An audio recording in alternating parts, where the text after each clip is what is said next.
Alrighty, we are, as usual, leaving work here. So, yesterday had those 3, 4 again. Who's counting Chick-fil-A cookies? Was already gonna be um, over my deficit into that surplus range. Really was like at maintenance, so I was like, all right, cool. If we're gonna have this be big old carb of day, let's just go all fucking out. I had 4,000 calories, shit ton of carbs, like 500 grams. I think 500 grams. Been averaging like less than 100, 150, depending on what's for dinner. Taking a lot of shits today. Lot more food moving through my stomach. Felt terrible during my workout yesterday. That was simply just because I didn't let it digest long enough.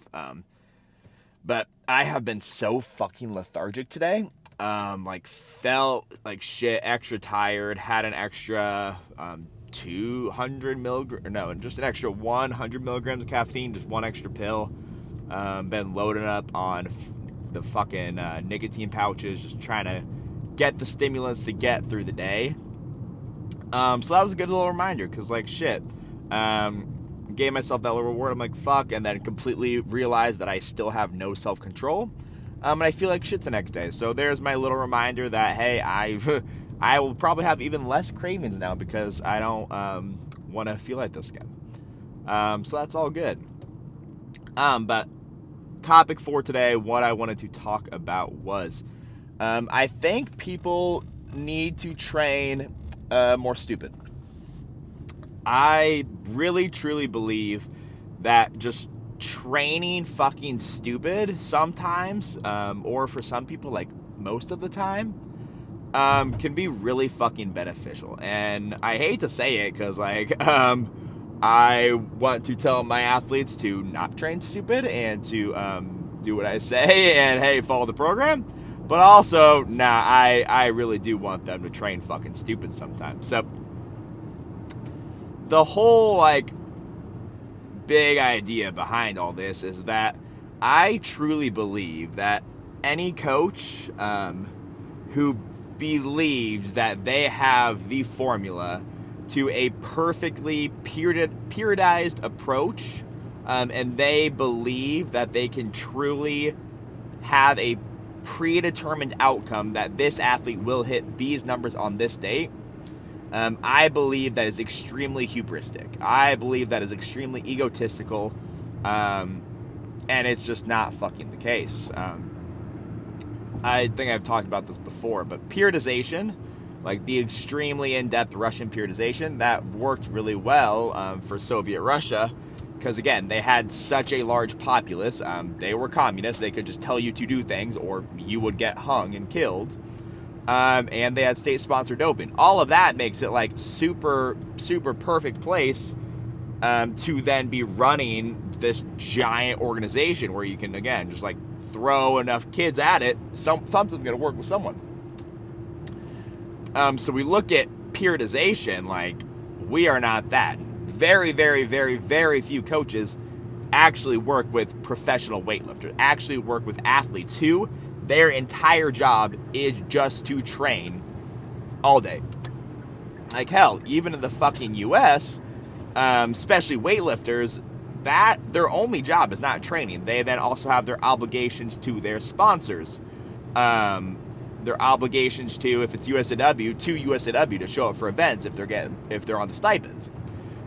So, like, no matter what, almost every single Olympic weightlifting athlete in the United States has so much outside stressors going on, unrelated to training, that you're gonna have to change the plan. You cannot have, if you're still coaching and you have like this perfect 12-week plan and you don't change it as you go, you are doing a huge disservice to your athlete.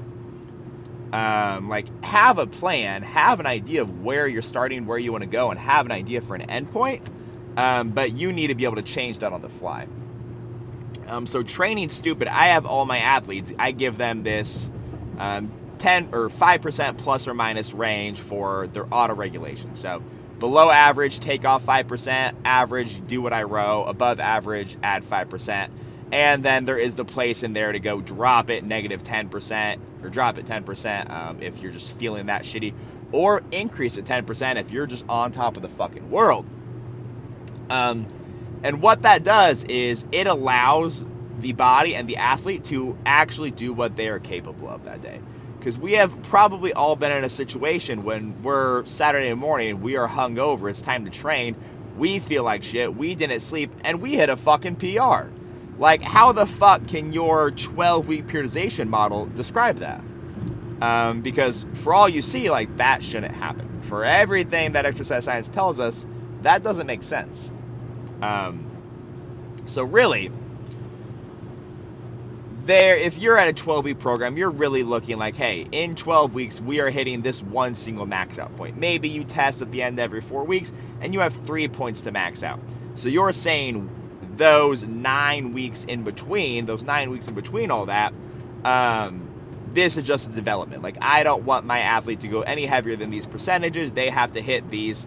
But fuck, what if they're feeling really good that day? Like, you don't know. You cannot predict when an athlete is going to be at their best. Like, again, there's no way to predict that getting fucked up and getting hungover is their best sporting form for that day. There's no way to fucking predict that. You can have steps in place and you can kind of have a rough idea, but shit happens. Like, the body, we barely understand shit about the body, especially about how actual adaptation occurs. Like, there's so much we don't fucking know. Because you see programs like fucking Joel Seedman and you see my program, they're going to be wildly different. Both of them have been getting results. So, like, we don't really know what the fuck's going on. We just know some things work for some people, some things work for other people. A lot of shit works. A lot of very different shit works. So, we can't just fucking predict. So, if an athlete is feeling good, like, be fucking stupid. Like, load up some weight, let's fucking go. Like, if it's week 2 and we're on a 4-week progression, and you're like, hey, fuck, I just back squatted 110%. Like, I feel absolutely amazing. A lot of coaches are going to be like, well, you really shouldn't have done that because now the progression, like, you could have hit so much more in week 4. You don't fucking know that. The amount of hubris that some people have, like, what the fuck happens? Week 4 comes along, they don't sleep, your kid's all over the place. Like, it's just a shitty ass week. All right, well, fuck. If you hadn't taken that chance in week 2 because you felt phenomenal, like, fuck, it is my time to go, well, then you just completely fucked up because week 4, your life happened and shit just didn't happen. So the fact that people have lives, no one is purely just a weightlifter only and does not have any other obligations, whether it be family or sponsors or just an actual job. So we need to give athletes a chance to express their top capability on a given day, whether that be 5% less than what you had, whether that be 10% more than what you had, giving the athlete the opportunity to express their best on that day, because their best on that day you cannot predict. No matter how much in-depth data you have, like, I can get a fucking jump test and I can see someone jump a whole standard deviation above their mean way in that green zone and they perform like shit. Like, all the data we have said they should be doing good, but they weren't good. So, like, what the fuck's that data matter then at that point? Not against data at all. I'm against just data for the sake of data and putting everything into data when an athlete is also a person. And there's a lot about people that just kind of, like, defies everything we know. Human willpower is a very, very strong thing. So I truly do think that we need to allow people to train stupid more often.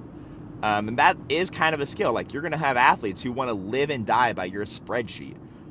You need to be able to teach them, like, hey, listen to your body every once in a while. Like, if you're fucking feeling it, then go. Like, I have one athlete who is absolutely terrible with any subjective measurement. Like, she needs to see objectively, what is my jump height for today? What does this one thing tell me that I should be feeling today? What, just all of that shit. And a lot of what we're working on is just being able to feel how is she feeling. Like, hey, like, I don't give two shits, like, if this jump height said that you are perfect today. You just spent the last 3 weeks diving deep into your PhD and, like, killing yourself. So, like, no, back the fuck off. Go below average today. Drop it 5%. Go from there. So, train stupid. break off from a spreadsheet every once in a while. And if you are a coach, you need to give your athlete the opportunity to auto-regulate their training. I think auto-regulation, if you are not having some sort of auto-regulated program with your athletes, do better. Because even like if you're a coach in person, you're going to see a barbell moving slow. You're like, fuck, all right, they are definitely not fresh today. We need to take it back. That is auto-regulation. Whether you have it in a spreadsheet where they can choose it themselves or you use your coach's eye, it's the exact same fucking thing. The thing is, though, the remote environment has grown so much. We as coaches need to build in more opportunities for auto-regulation for the athlete. Because if we do not build it in for them, you don't know what choice they're going to make. Maybe it's, oh, I feel like shit, I'm just not going to train today. Well, we probably should have trained today because we could still probably get a lot of good work in if we just change what we're doing. If we just either back off volume, back off sets, back off something. Like, there is a lot of really good work we could still get in.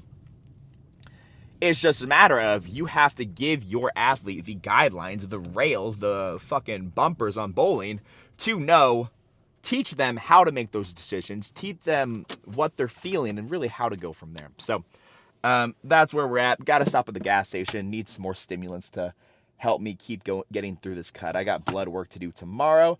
So that means 12-hour fasting. Blood work is at 2:30 p.m. So 14:30. Which means 12 hours prior to that. So if I wanted to eat, it would have to be prior to 2:30 a.m.